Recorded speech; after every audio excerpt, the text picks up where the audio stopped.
You're. That's how we say what's up in New York. Hey guys, welcome back to my channel.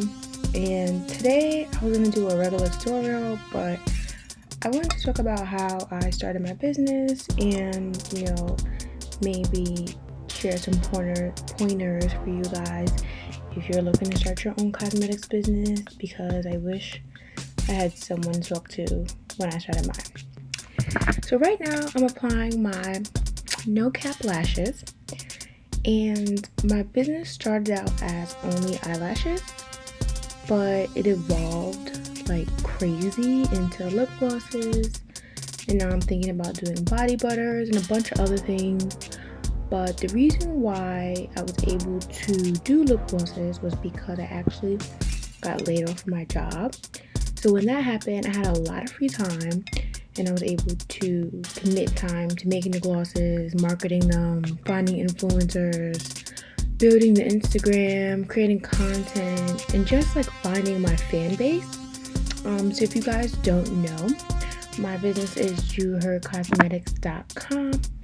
So basically we sell eyelashes, lip gloss, and soon virgin hair bundles. So make sure you guys check out www.JuheardCosmetics.com.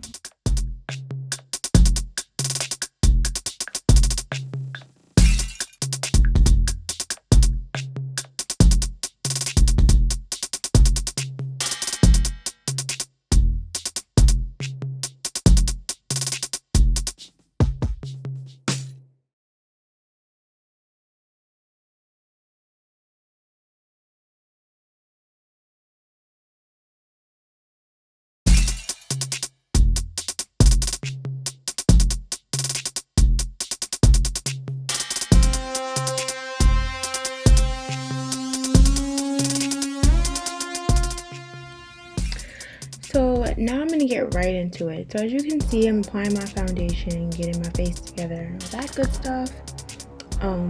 So I actually started my business while I had a full-time job.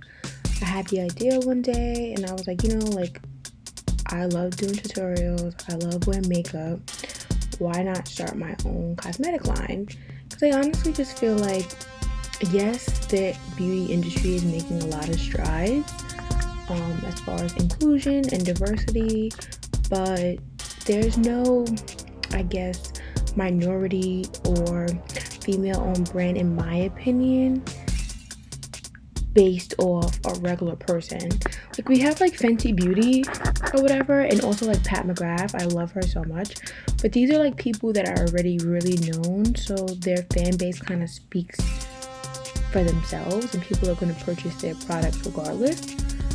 But I definitely feel like you need a beauty brand that encompasses hip-hop culture and trap culture, and just sort of that ratchet aesthetic, but in a cosmetic POV. And I really felt like JJuheard Cosmetics is the answer to that. And everyone loves a little ratchet. Everyone loves music, especially hip-hop music, because in my opinion, hip-hop music is pop culture right now. So it's just really, really, really important to me to cater to that market of beauty consumers. So essentially, I started sorry guys, I'm getting so off track, but I started my business while I had a full-time job back in December. A few of my friends, I want to say one or two of my friends helped me with the finance aspect, and also, the planning in a sense.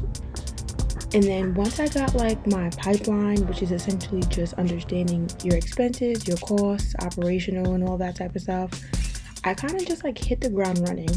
I found myself working on it every single day. I was on my laptop non-stop, just doing a bunch of research in terms of my product, trying to understand how much the lashes will cost from my vendor, how much the packaging will cost, and what makes sense to sell it for.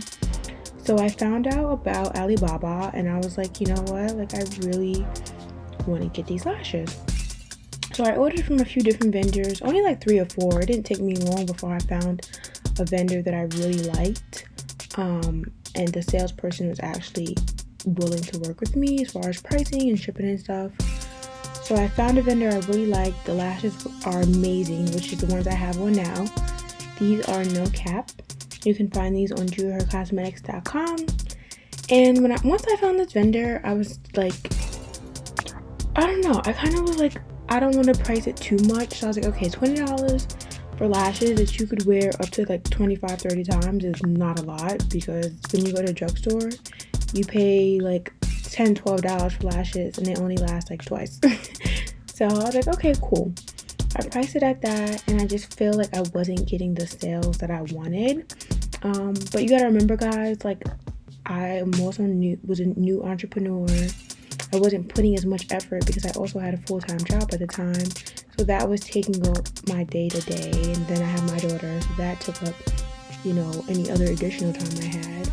So honestly, like, getting laid off was probably the best thing that ever happened to me, because I was able to put the time, not necessarily the money, but I kind of like put the money already before when I had my full-time job. So once I got laid off, it was like, oh, just like post on Instagram every day, post on Pinterest every day. And Pinterest is amazing. Like, guys, I recommend Pinterest for e-commerce, because I definitely see more traffic from my YouTube and Pinterest than I do from Instagram. Just like a friendly tip. And I just felt like I was able to put more time into my brand, and thus it grew way faster than it would have as if I could still have my full-time job, if that makes sense.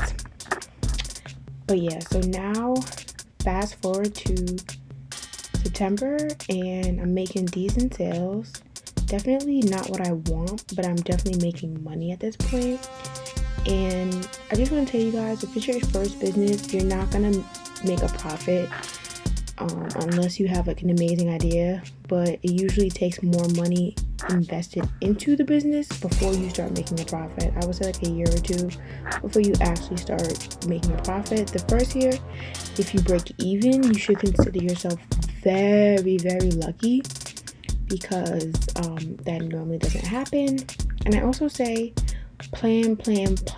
So you should know your audience. Don't buy the product before you have found an audience that will buy a product. For instance, before I bought my lashes, I realized that my target audience would probably be anywhere from 15 to 30. Mainly, I would say my main audience is probably 15 to 22, 23, and then my secondary audience is from like 23 to 30. And I say this because I'm into TikTok, I'm into Triller, I'm into all these music platforms that maybe the older demographic might not be hip to. So it's just really important to know your market and not waste your money if no one's gonna buy your product. Sorry guys, I'm not going on a rant, but now I'm doing my hair. I forgot what I was doing this day. I think I was going out with friends or something like that. But it's super important to include, if you're doing lashes or lip gloss or whatever, it's really important to include your products in your makeup tutorial if you do tutorials, because then you can have your product next to like the Pat McGraths, the Fenty Beauties, the MAC Cosmetics, and then you just post your video or whatever on your Instagram, Pinterest or whatever. And then from there, you can start seeing sales, because people are noticing your brand because it's mixed in with bigger name brands. So I definitely recommend posting tutorials with your brand included.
baby hairs is laid, sis. That comb is big as hell. I can't believe I'm using that big thing. Definitely use a toothbrush or something, because this is crazy.